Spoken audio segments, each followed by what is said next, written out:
7 मुहर्रम से लेकर 10वीं मुहर्रम तक पानी का एक कतरा भी ख़ैमे हुसैन में नहीं आया।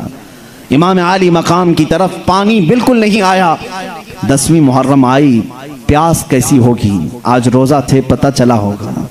जो लोग रोज़ा रखे होंगे या रमज़ान में रहते हैं उन्हें मालूम है, हम सहरी में खाते भी हैं, पीते भी हैं, फिर भी शाम के वक्त हलक सूखने लग जाता है। हलक में ऐसा लगता है कि कांटे चुभ रहे हैं। वो अहले बैत का घराना जो मुसलसल 3 दिन से प्यास बर्दाश्त कर रहा है, उनके हलक में कितनी सख्तियाँ आ चुकी होंगी, उनका कैसा ये इम्तिहान था। इसीलिए कहा गया है, सर कटाना घर लुटाना कोई इनसे सीख जाए, जाने आलम हो फिदा ए खानदान अहले बैत। अहले बैत का खानदान यही, इन्हीं से कोई सीख सकता है कि फिदाई किसे कहते हैं, जानिसारी किसे कहते हैं। अजीज़ान गिरामी, 10वीं मुहर्रम आ चुकी है। 10वीं मुहर्रम को सबसे पहले इमाम हुसैन यजीदियों को बुलाते हैं और एक खुतबा देते हैं। वो आखिरी खुतबा था इमाम हुसैन का।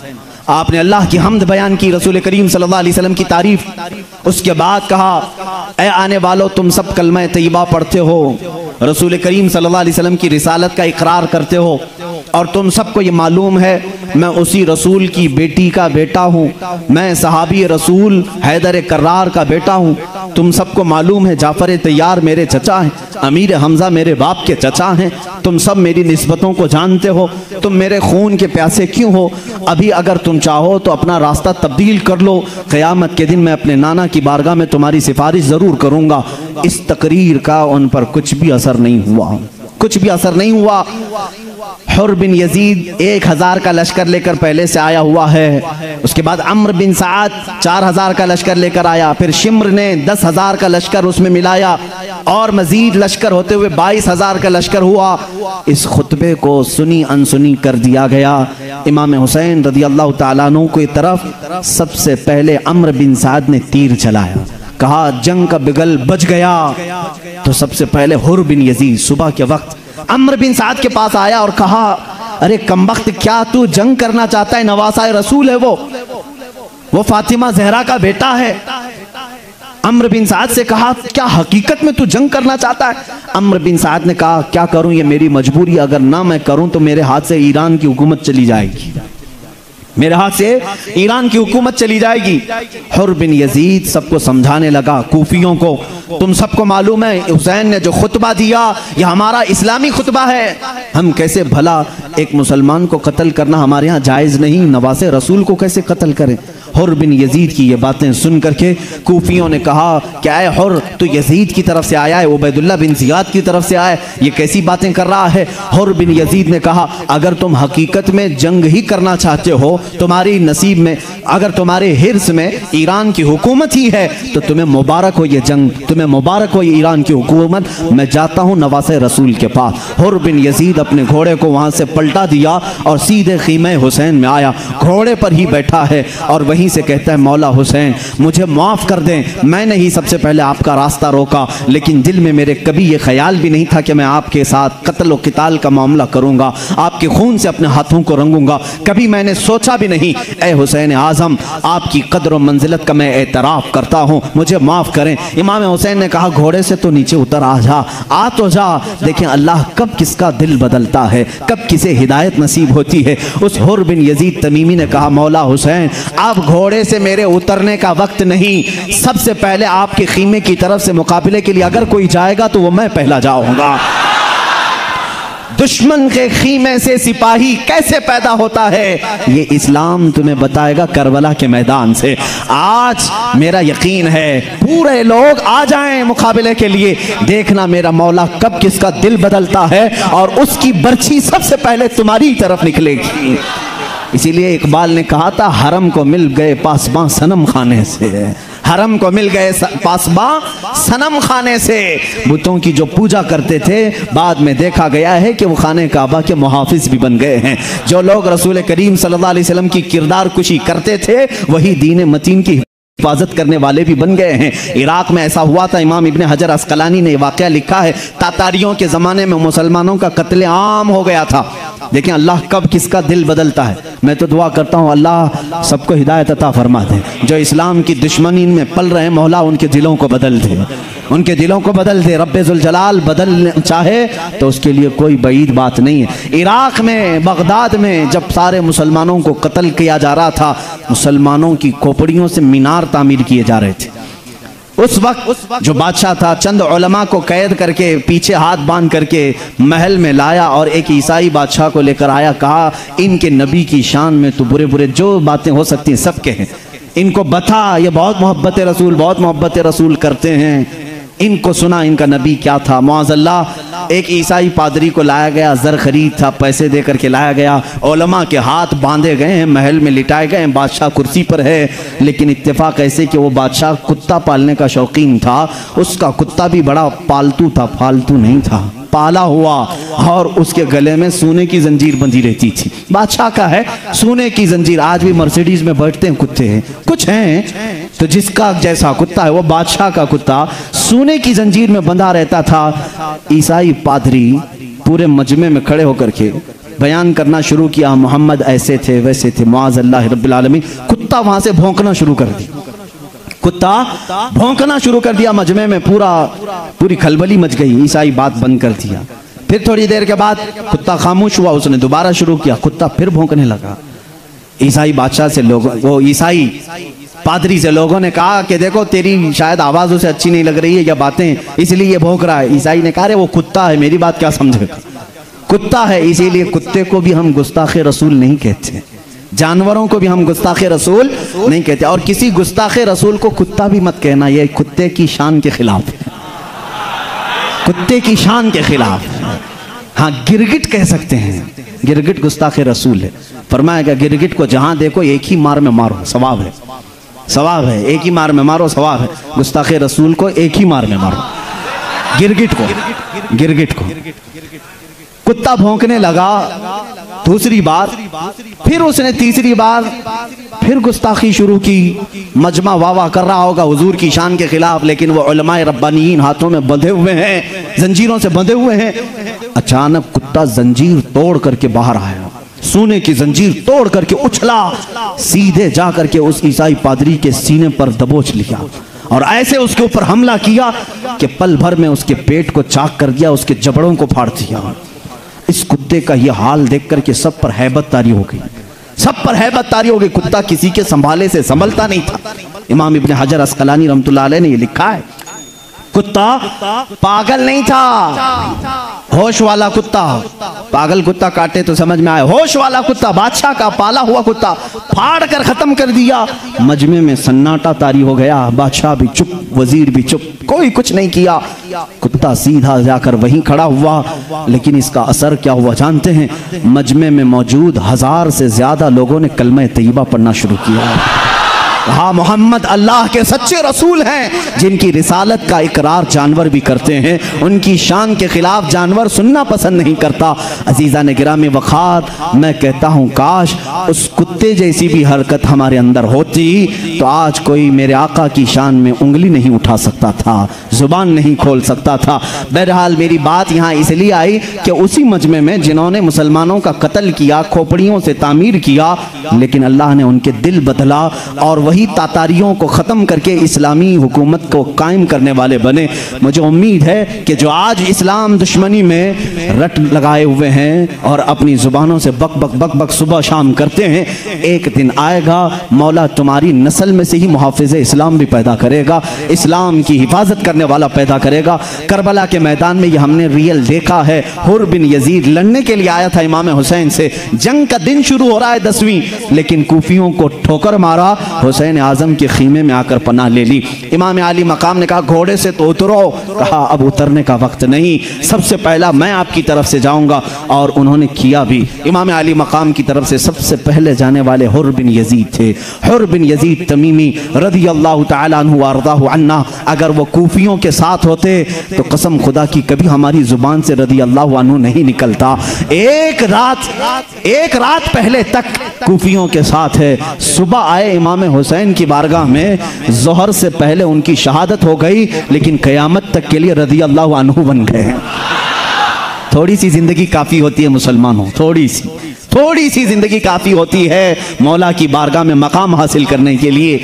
एक रात पहले तक यजीदी है, सुबह हुसैनी हो गया, सुबह हुसैनी हो गया, दोपहर से पहले शहीद भी हुआ। लेकिन आज हम जब भी उनका नाम लेते हैं, मैं खुद उनके मज़ार पाक की हाजिरी देता हूँ हर साल। मज़ार पाक पर हम खड़े होते हैं, यही दुआ करता हूँ, मौला चाहे जो भी हो जाए हमारे दिल न बदल, या मुक़ल्लिबल क़ुलूबि सब्बित क़ल्बी अला दीनिक, ऐ दिलों को फेरने वाले खुदा हमारे दिलों को अपने दीन पर हमेशा कायम रख। ऐ मेरे अजीज़ साथियों, नौजवानों, हुर बिन यजीद की उस जज्बे जिहाद पर लाखों सलाम, उनकी जवामर्दी पर लाखों सलाम। सबसे पहले कूफियों को ललकारते हुए आते हैं मैदान मुबारज़त में। इस मैदान जंग में कूफियों में से कुछ लोग आए मुकाबले के लिए, लेकिन वो सिपह सालार थे। सिपह सालार ने कईयों को मौत के घाट उतारा। कूफियों ने एक साथ तीरों की बौछार की। हुर बिन यजीद सबसे पहले शहीद होने वाले हैं। करबला के मैदान में शुरुआत इनसे हुई। इमाम अली मकाम के जो जानिसार साथी थे, उनका हाल में अगर आपको बताऊं, उन लोगों ने ऐसी जानिसारी पेश की, जब तक इमाम हुसैन के दोस्त और अहबाब थे, उनमें से किसी एक ने भी मौला हुसैन के किसी बच्चे को या भाई को जंग के मैदान में आने नहीं दिया। जब तक दोस्त और अहबाब थे, सबों ने कहा था कि हुसैन आजम के घर का कोई बच्चा पहले नहीं आएगा जब तक हम जिंदा हैं। उसमें हजरत ज़ुहैर बिन क़य्यिन हैं, हजरत कैस हैं, हजरत अब्दुल्ला बिन वहब हैं, हजरत हबीब इब्न मुज़ाहिर हैं, हजरत मुस्लिम बिन औसजा असदी हैं। ये सब वो साथी हैं मेरे आका हुसैन आजम के जो सबसे पहले खुद अपनी जान का तोहफा लेकर के आए। हर कोई आता था। एक हैं अब्दुल्ला बिन वहब। अब्दुल्ला बिन वहब, ये भी देखें दिल कैसे बदलते हैं। मौला हुसैन का काफिला जब कूफा की तरफ जा रहा था, वो हज करके जा रहे थे। अब्दुल्ला बिन वहब, शुरू में उनके पास कोई ऐसी ज्यादा जज्बाती बातें नहीं थी अहले बैत को लेकर के। वो हज करके वापस जा रहे थे उनकी बीवी के साथ। शाम का वक्त था, इमाम हुसैन ने देखा एक खीमा है, कोई मुसाफिर जा रहे हैं। उस खीमे के पास खड़े होकर के मौला हुसैन ने कहा, रोशनी है, कुछ उजाला है तो हमें भी दे दो, चिराग के लिए रोशनी। उन्होंने दिया और इमाम हुसैन से पूछा कि कहाँ जा रहे हैं आप? कहा मैं कूफा की तरफ निकला था, मगर लोगों ने मुझे रोक लिया और मेरे साथ बुरा मामला कर रहे हैं। जबकि हुर बिन यजीद भी आया था।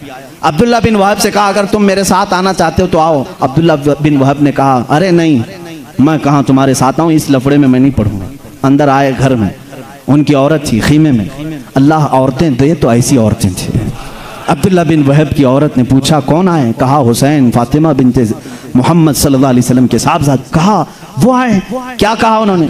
कहा वो कूफा जा रहे थे, लोगों ने उनका रास्ता रोक लिया है, उनके साथ जंग करना चाहते हैं। आपसे क्या कहा? कहा वो मुझे बुला रहे थे। आपने क्या कहा? मैंने कहा इस सारे लफड़े में मैं कहाँ जाऊंगा, इस चक्कर में मैं कहाँ पड़ूंगा।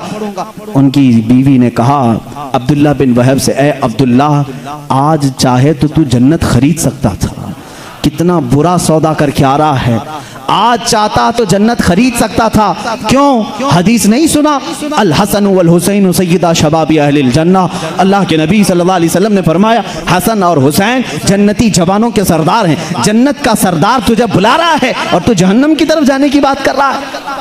बीवी ने कहा, जन्नत का सरदार बुला रहा है तो जहन्नम की तरफ क्यों जा रहा है? बीवी की बात असर कर गई, बीवी की बात असर कर गई। कहा तेरा शुक्र है तू सही वक्त पर मुझे मशवरा देती है। और मौला हुसैन के काफिले में शामिल हो गए। उनकी औरत भी आई। ये करबला के मैदान तक साथ रहे। हुर बिन यजीद की जैसी ही शहादत हुई, दूसरे नंबर पर घोड़े पर सवार होने वाले अब्दुल्ला बिन वहब हैं। सबसे पहले आते हैं मौला हुसैन की बारगाह में। बड़ा जोश था, बहुत ज्यादा जज्बात थे। इमाम हुसैन ने कहा, पहले तो तुम आना नहीं चाहते थे और आज सबसे पहले मेरे लिए लड़ना चाहते हो। अब्दुल्ला बिन वहब ने कहा, मौला हुसैन, किस्मत जाग गई, मेरी बीवी ने नेक मशवरा दिया। जिस रात से मैं आपके काफिले में शरीक हुआ हूँ, पता नहीं जिंदगी में कभी मैंने रात में ऐसे ख्वाब नहीं देखे थे जो हर रात में देखता हूँ। क्या देखता है? कहते हैं अब्दुल्ला बिन वहब, रोज आंख लगती है, फजर होने तक मैं जन्नत के बागीचों में ही टहल रहा होता हूँ। ये बरकत है आपकी। मैंने देखा आज खीमा हुसैन में आए तो मौला रात को ख्वाबों में जन्नत में टहलाए। जो आपके ऊपर जान निछावर कर कर दे, फिर वो क़यामत के दिन कौन से बागीचों में हमें पहुंचाएगा। इसलिए मौला हुसैन, मेरा ये जज्बा बढ़ गया है, मेरे ये जज्बात बढ़ गए हैं, मुझे इजाज़त दे दें। जैसे ही वो निकले, हज़रत अब्दुल्ला बिन वहब पुकारते हुए, कूफियों को पुकारते हुए आए, ऐ कूफा वालों, तुम मुझे पहचानते हो? अपना नसब पूरा गिनाया। कूफा वालों ने कहा, हम तुझे नहीं पहचानते, हम तुझे नहीं जानते। अब्दुल्ला बिन वहब ने कहा, जो जो नहीं जानता वो सब सामने आ जाए, जो जो मुझे नहीं पहचानता वो सब मुझे मेरे सामने आ जाए। कल तक हो सकता है मैं इतनों के साथ लड़ने की हिम्मत नहीं कर सकता, आज मेरी निस्बत फातिमा के लाल से हो चुकी है।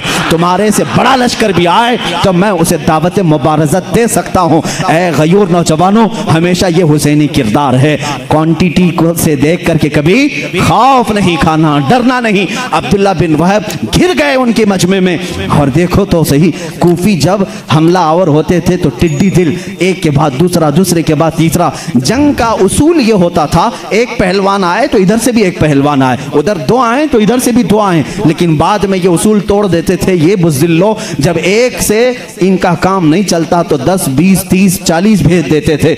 हज़रत अब्दुल्ला बिन वहब के ऊपर इसी तरह 40 से ज़्यादा लोग हमला आवर हुए, लेकिन मजाल है उनको कोई हिला सके। क्या हुआ जानते हैं? जो खीमे लगे होते थे लकड़ियों से, खीमे लगे होते थे, अब्दुल्ला बिन वहब देख रहे हैं उनकी बीवी खीमे की लकड़ियां उठा करके मैदान में आ चुकी हैं, खीमे के चौब लेकर के आई हैं। अब्दुल्ला बिन वहब घोड़े पर हैं, वो सिर्फ खीमे की लकड़ियां अपने हाथ में लेकर कूफियों के पेट में मारती जा रही हैं। लोगों ने कभी किसी औरत को जिहाद करते नहीं देखा था, मगर खीमे हुसैन की तरफ से आई थी। अब्दुल्ला बिन वहब ने घोड़े पर बैठ करके कहा, खातून तुझ पर जिहाद नहीं, तुझ पर जंग नहीं, जा तू अपने खीमे में। उसने कहा, अच्छा मशवरा मैंने दिया था, मशवरा मैंने दिया था, शहादत तुम पाओ और मुझे महरूम करो। अगर तुम शहादत का मर्तबा पाते हो, साथ में मैं भी उसी मर्तबे तक पहुंचना चाहूंगी। वो खातून टस से मस नहीं होती। अल्लाह हमारे जवानों को ऐसी बीवियां अता करे जो हुसैन आजम की रसूल करीम सल्लल्लाहु अलैहि वसल्लम की शरीयत ताहिरा के लिए तकवीयत पहुंचाएं। वो खवातीन नहीं जो बच्चों के लिए हथकड़ियां बन जाएं। अरे बेटा कहाँ जा रहा है, माहौल बड़ा खराब है, अरे लाल यहाँ बैठ, मस्जिद में मत जा, मौलवियों के सहबत में संग में मत जा, बिगड़ जाएगा, फला हो जाएगा। ये वो औरतें हैं जो जहन्नम में ले जाने का सामान करती हैं। मैं दुआ करता हूँ हमारे घरों में मौला वो खवातीन अता करे जो अब्दुल्ला बिन वहब की ज़ौजा ने किया था, अस्मा बिनते सिद्दीक ने किया था, सफ़िया बिनते अब्दुल मुत्तलिब ने किया था, फातिमा बिनते मोहम्मद सल्लल्लाहु अलैहि वसल्लम ने किया था। अज़ीज़ा ने गिरामी, यहाँ औरतों का भी बड़ा किरदार होता है। अब्दुल्ला बिन वहब की बीवी हटने को तैयार नहीं थी। अब्दुल्ला बिन वहब घोड़ा वापस घुमा करके मौला हुसैन के खीमे में आते हैं शिकायत लेकर के, यह औरत ज़ादी है और मेरी बात सुनती नहीं है, ये खीमे की चोब लेकर के आ गई है। इमाम हुसैन रज़ी अल्लाह तआला अन्हु के खुशी से आंसू निकल गए। ऐ मेरे अजीज़ों, मौला ताला जब तुम्हारी मदद करता है तो कमज़ोर मखलूक से भी मदद करता है। जिसको हम सिनफ़े नाजुक कहते हैं उनके दिलों में भी मौला हिमायत दीन अता करता है। बाज़ वो लोग हैं जो बड़ी ताकत रख करके भी घर में चूड़ियाँ पहन के बैठते हैं, लेकिन मौला कभी औरतों को भी जवां मर्दियाँ अता करता है, बहादुरी अता करता है। अजीज़ा ने गिरामी, अब्दुल्ला बिन वहब इसी असना में कूफियों के दरमियान घिर गए। कूफियों ने उनके सर पर नेज़े मारे, उनकी आंखों में मारे, उनके सीने में मारे, जिसकी वजह से वो ज़ेरे ज़मीन आ गए। ये दूसरी शहादत थी करबला के मैदान में। सुबह से ये शहादतों का सिलसिला शुरू हो चुका था। उसके बाद हबीब इब्ने मुज़ाहिर आए, मुस्लिम बिन औसजा असदी आए, ये हज़रत कैस आए। ये सब वो लोग हैं जो मौला हुसैन के ऊपर अपनी जान लुटाने वाले थे, अपनी जान फिदा करने वाले लोगों में से थे। यहाँ तक कि दोपहर का वक्त करीब आया, दोपहर का वक्त करीब आया, सारे जानिसार साथियों ने अपनी जानें कुर्बान की। तकरीबन 50 के करीब लोग शहीद हो चुके थे। ये इतने असना में जाते थे, शहीद होते रहे। मौला हुसैन सबके मनाजिर को देखते रहे। इसी असना में सबसे पहले ख़ानदान में से जो आते हैं वह इमाम कासिम बिन हसन हैं, जिनकी उम्र 21 साल की थी। उनकी मंगनी हुई थी इमाम हुसैन की बेटी हज़रत सकीना से, उनकी मंगनी हो चुकी थी। इमाम हुसैन की बारगाह में आते हैं, वो इमाम हुसैन के सगे भतीजे, इमाम हसन के बेटे, बड़े बेटे, इमाम हसन के बेटे हैं। आते हैं, कहते हैं चचा जान मुझे इजाज़त है, आपके जानिसार साथियों ने अपनी जान फिदा कर दी, अब घर वालों की बारी है। इमाम हुसैन उनको देख करके अश्कबार हो गए। कहा, बेटा कासिम, मेरे मरहूम भाई की तुम आखिरी निशानी हो। मैं तुम्हारे चेहरे में मेरे भाई को देखा करता था, मैं तुम्हारे चेहरे के अंदर अपने हसन मुज्तबा को तलाश करता था। आज अगर तुम भी चले जाओगे तो तुम्हारे साथ हसन की यादें भी चली जाएंगी। इमाम कासिम ने हाथों का बोसा लिया, कहा इमाम आली मकाम, ये जंग का मैदान है, बस आप मुझे सब्र की तलकीन करें, बस मुझे सब्र की तलकीन करें। इमाम आली मकाम ने उन्हें वसीयतें की, नसीहतें की, घोड़े पर सवार करके भेजा। ये कासमी, ये हाशमी जवान फातिमा जहरा का पोता सबसे पहले मैदान करबला में उतरा है। जैसे ही ये सामने आए, इन्होंने कूफियों से पुकारा, मेरे मुकाबिल में किसको भेजते हो? उस वक्त एक अजरक नाम का पहलवान था, कूफा का बड़ा पहलवान। उसके 4 बेटे बड़े मस्तंडे थे, हाथी की तरह। उसने कहा मेरे 4 बेटों में से किसी एक के साथ तो मुकाबला कर ले, बाकी फिर देखा जाएगा। अजरक नाम के इस बहादुर नामी पहलवान के बेटे एक आया इमाम कासिम के सामने, लेकिन यह हाशमी जवान है, हाशमी जवान है। यहाँ तलवार चलाना और तीर चलाना सिखाया नहीं गया है, बल्कि ये मुस्तफ़ा करीम सल्लल्लाहु अलैहि वसल्लम का घराना है, जहाँ जिब्राइल अमीन उन्हें सिखा चुके हैं। मैंने कल नहीं बताया, हसन और हुसैन कुश्ती भी लड़ रहे हो तो एक तरफ सैयदुल मलाइका है, दूसरी तरफ सैयदुल अंबिया। जिन घरों में कुश्ती के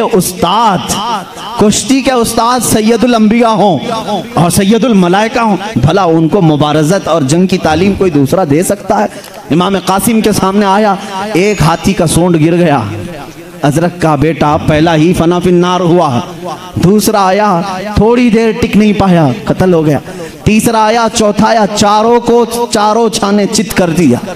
अजरक को बड़ा गुस्सा आया, इन बेटों को पता नहीं कितने दिनों से घी पिलाया होगा, क्या क्या खिलाया होगा, और भेजा भी तो फातिमा के लाडले के पास भेजा, और इसने चंद मिनटों में सबका सफाया कर दिया। वो गुर्राता हुआ आया, काहे कुफियो, अब मेरे ऊपर बदला लेना वाजिब हो गया है, इंतकाम लेना वाजिब हो गया है, मैं जाता हूँ। वो आया खुद, उसके बारे में मशहूर था कि वो 100 लोगों से भी लड़ सकता था, लेकिन यहाँ इमाम कासिम के साथ आया है। इमाम कासिम जंग के बड़े माहिर थे, 21 साल की उम्र थी, महारत बहुत थी, पलट पलट करके हमला करना जो हैदर कर्रार की सिफत उनके अंदर थी।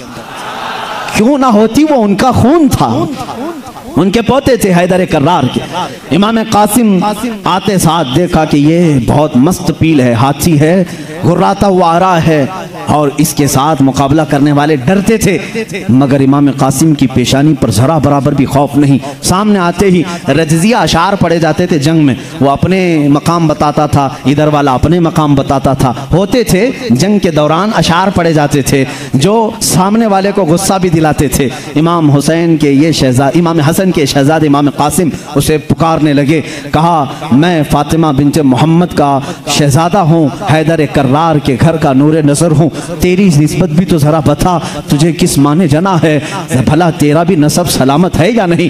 उसे बड़ा गुस्सा आया, तिलमिलाया, मेरे नसब पर इसने बात की, अरब के लिए बहुत बड़ी गाली थी। उसने सामने आकर के कहा, ऐ लड़के, मेरी उम्र देख और तेरी उम्र के तो कई बच्चे मैंने पैदा किए हैं, फला फला उसने अशार कहे। इमाम कासिम ने उसके साथ लड़ाई नहीं की। अल हर्ब खुदातुन, एक उसूल है जंग का एक उसूल है। उसको सामने आकर के कहा, मैंने तेरी बड़ी तारीफ सुनी, बहुत तेरे चर्चे सुने अजरक पहलवान के, बहुत चर्चे सुने हैं। वो खुश हुआ कि कूफा वाले तेरे पहलवानी के जौहर सुनाते हैं, तू जंग का बड़ा माहिर आदमी है, लेकिन तू फैलानत है तुझ पर, तुझे घोड़े की नकील तक बांधना नहीं आता, तुझे घोड़े की नकील बांधना नहीं आता। किसी पहलवान को अगर यह कह दिया जाए कि घोड़े की नाती बांधना नहीं आता तो वो जंग का सिपाही भी नहीं कहलाता। उसको इतना बड़ा ताना दिया अजरक पहलवान को इमाम कासिम ने, वो तिलमिला गया, मेरे घोड़े की जीन और नाती का क्या हुआ? वो झुककर देखने गया, उठाया तलवार गर्दन पर मार दी। ये हल अरबु खुरातुन, कूफियों ने देखा, इमाम कासिम ने अजरक का भी सफाया कर दिया। इसके बाद अब कोई पहलवान नहीं था, सबको ये हाशमी जवान फना फिन्नार कर रहे हैं। मैं कहता हूं कूफी अगर एक एक आते थे तो सिर्फ तन्हा इमाम कासिम 22,000 के लिए काफी थे। 22,000 के लिए काफी थे, लेकिन वो टिड्डी दिल मॉब लिंचिंग करने वालों के बाप दादा थे जो आज करते हैं, वही किया उन्होंने। 100-200 लोगों का एक झुंड भेजा और तीरों से नेज़ों से हमला करना शुरू किया। इमाम कासिम पर चारों तरफ से उन्होंने घेर लिया, नेज़े मारे, तलवारें चलाई, हर जगह हवा में तलवारों के चमकने की और लहराने की आवाज़ें आ रही थी। सारे लोगों ने इमाम कासिम को इतना जख्मी किया कि वह ज़मीन पर गिरे।